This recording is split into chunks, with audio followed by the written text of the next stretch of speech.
Assalamu alaikum. Today we are going to learn English workshop. Choose the correct alternative and complete the given sentences.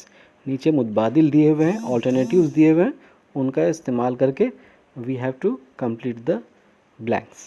According to the poet, poet के मुताबिक dash are brought, dash लाए जाते हैं by each new day, हर नए दिन के ज़रिए. New beginnings और न्यू एंडिंग्स, दो में से एक हमको लिखना है. Next, we must decide to take the road which leads to, हमें तय करना होगा. टू टेक द रोड, एक रास्ता इख्तियार करने का. विच लीड्स टू, जो लीड करता है, मतलब किसी की जानिब लेकर जाता है, डैश की जानिब लेकर जाता है. अब ये डैश में क्या आएगा हमको भरना है पोएम के मुताबिक. ग्रेट डिस्ट्रेस और ग्रेट सक्सेस.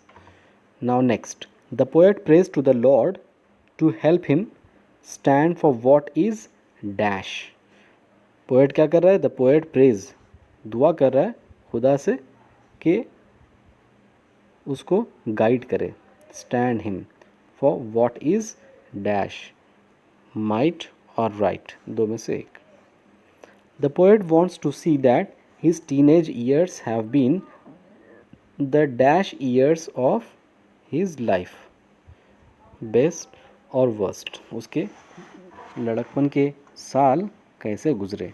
Best और worst. Okay. Now here, find and write the pairs of rhyming words from the poem. Rhyming words ढूंढना है. Rhyming words आपको कहाँ मिलते हैं जानते हैं आप लोग ना.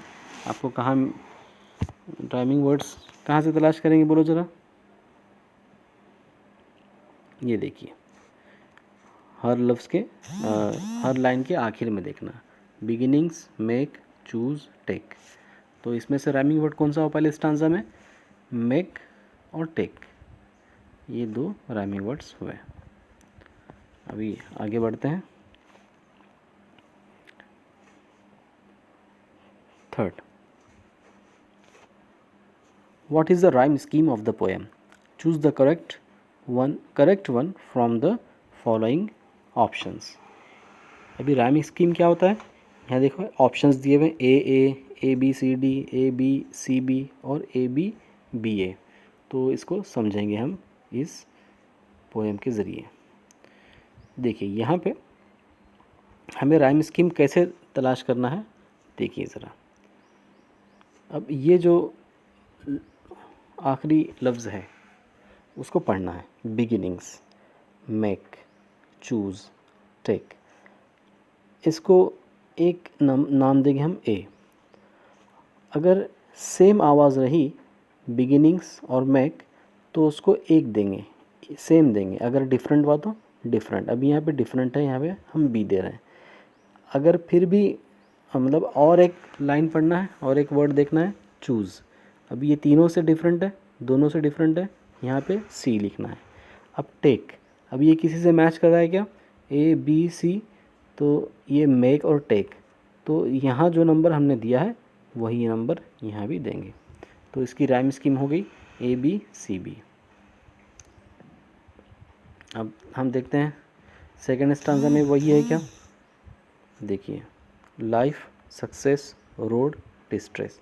यहाँ हमने ए दे दिया, यहाँ पर बी, यहाँ पे सी और यहाँ पे बी. तो यहाँ पर भी सेम राइम स्कीम है. तो इसकी राइम स्कीम क्या हुई? A B C B. तो चलो ये देखते हैं. इसी तरह से हर लाइन में है कि देखो हर स्टांजा में हो जाएगा.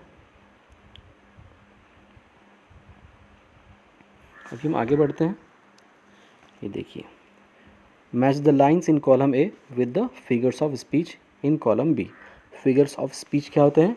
जैसे हम उर्दू में पढ़ते हैं, सनतें पढ़ते हैं, सनत तलमी, सनत इस्तिआरा, सनत तशबीह, है ना. तो उसी तरह से यहाँ पर इंग्लिश में भी इस तरह से होता है. तो देखिए यहाँ पे पोएम में के लाइंस दिए हुए, डिसीजंस आई मस्ट मेक. तो इसका करेक्ट क्या होगा? देखो यहाँ पे कुछ दिए हुए, एपोस्ट्रॉफ, इन्वर्जन, मेटाफर और एलिट्रेशन. इसका मतलब क्या होता है? एपोस्ट्रॉफी, एपोस्ट्रॉफी का मतलब क्या होता है? किसी से मुखातिब करने के लिए जो बात कही जा रही है, यानी किसी से मुखातिब है शायर। इन्वर्जन क्या होता है?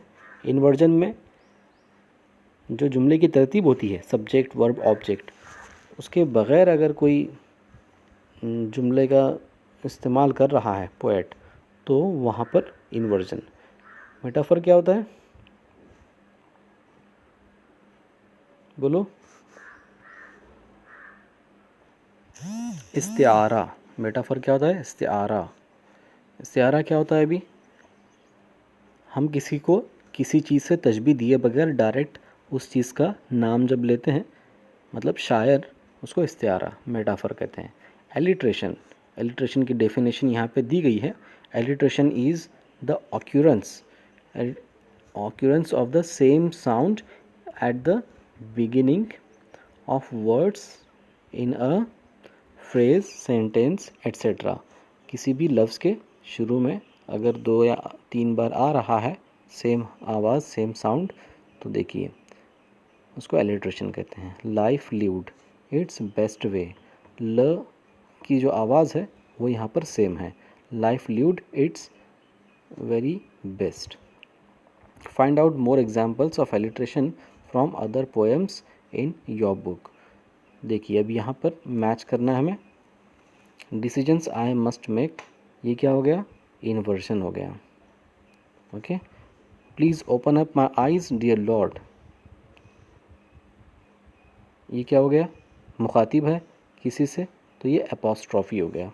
Travel down the darken road, travel down the darken road, ये क्या है? इसमें सेम आवाज़ रिपीट हो रही है। डाउन द डार्कन रोड, ड की आवाज़, तो ये क्या हो गया? एलिट्रेशन। ओके।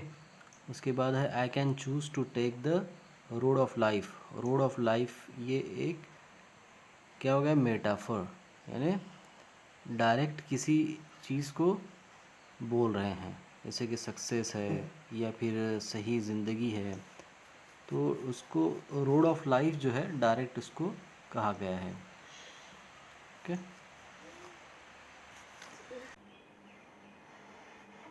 अभी आगे देखिए, elements of planning and interview. 5th question है elements of planning and interview.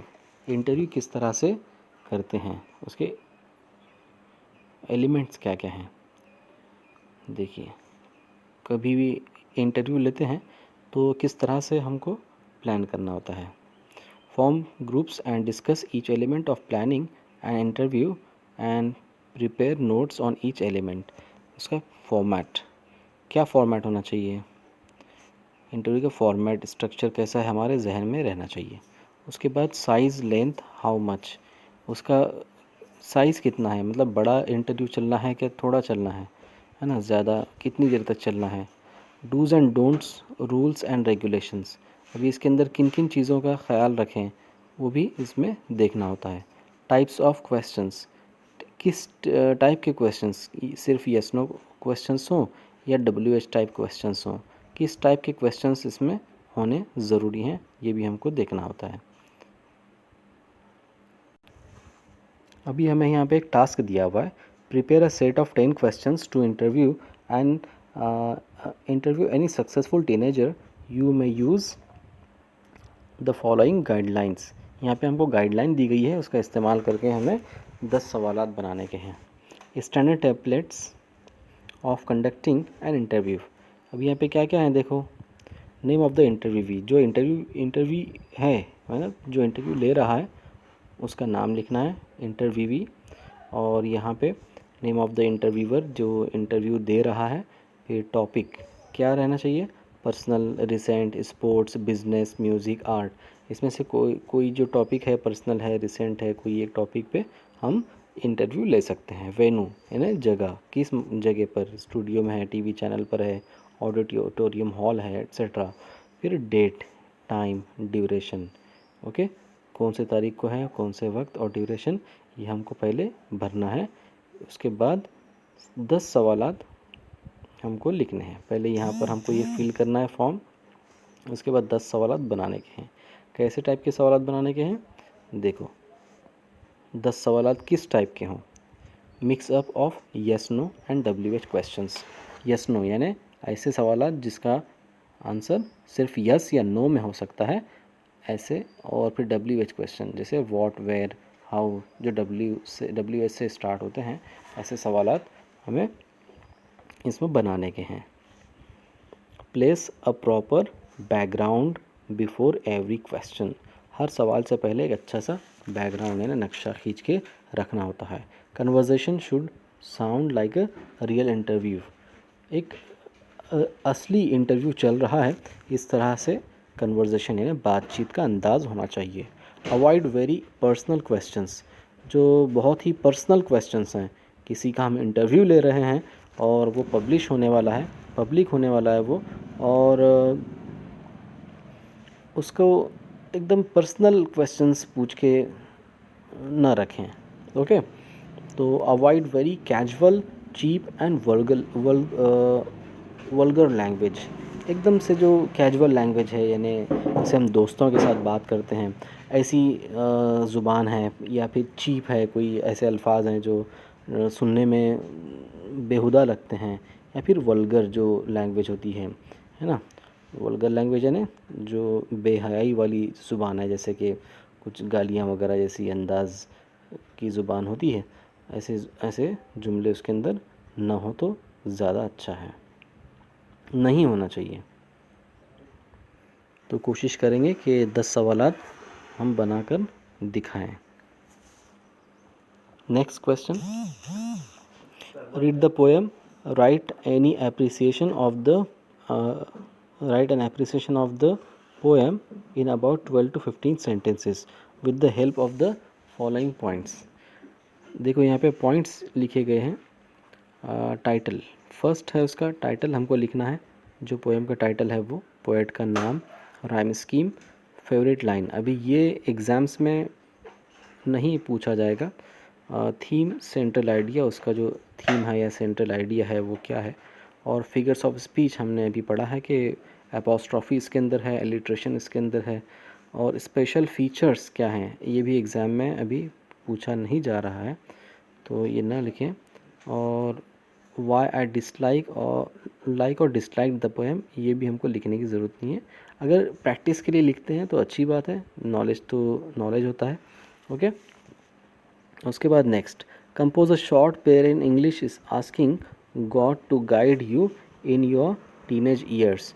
Letter you can even try to make the lines rhyme to give it a poetic form. अभी अब क्या कर सकते हैं, compose a short prayer in English. English में हम एक शॉर्ट प्रेयर यानी दुआ हम बना सकते हैं, अल्लाह से दुआ मांग रहे हैं। फिर उसके बाद later you can even try to make the lines rhyme, यानी उसको हम राइम स्कीम में जोड़ सकते हैं। जैसे कि शायर लोग करते हैं, पहले अपने ख़यालात लिखते हैं और उसको राइम स्कीम में करते हैं, मतलब रदीफ़ काफ़िया बनाते हैं उसका, और अच्छे से जुमले मिसरे उसके बनाते हैं। देखिए आखिरी क्वेश्चन है, look around in your vicinity, your family, friends, neighbors, classmates, etc., and write about any 4 teenagers who have made a name for themselves by doing something extraordinary। Teenager group, अभी यहाँ पे हमारे अतराफ़ में, हमारे फैमिली मेम्बर्स में देखना है कि कौन कौन क्या क्या कर रहे हैं। फैमिली, फ्रेंड्स, नेबर्स, क्लासमेट्स, उनके नेम्स लिखने हैं, और special, extra ordinary, task, things performed, उन्होंने क्या क्या काम किए हैं, स्पेशल क्या है, स्पेशलिटी क्या है उनकी, वो सब हमको लिखना है। ओके, ये हो गया हमारा एप्रिसिएशन इंग्लिश वर्कशॉप पूरा। तो इसको हम अच्छे से प्रैक्टिस करेंगे। अस्सलाम वालेकुम।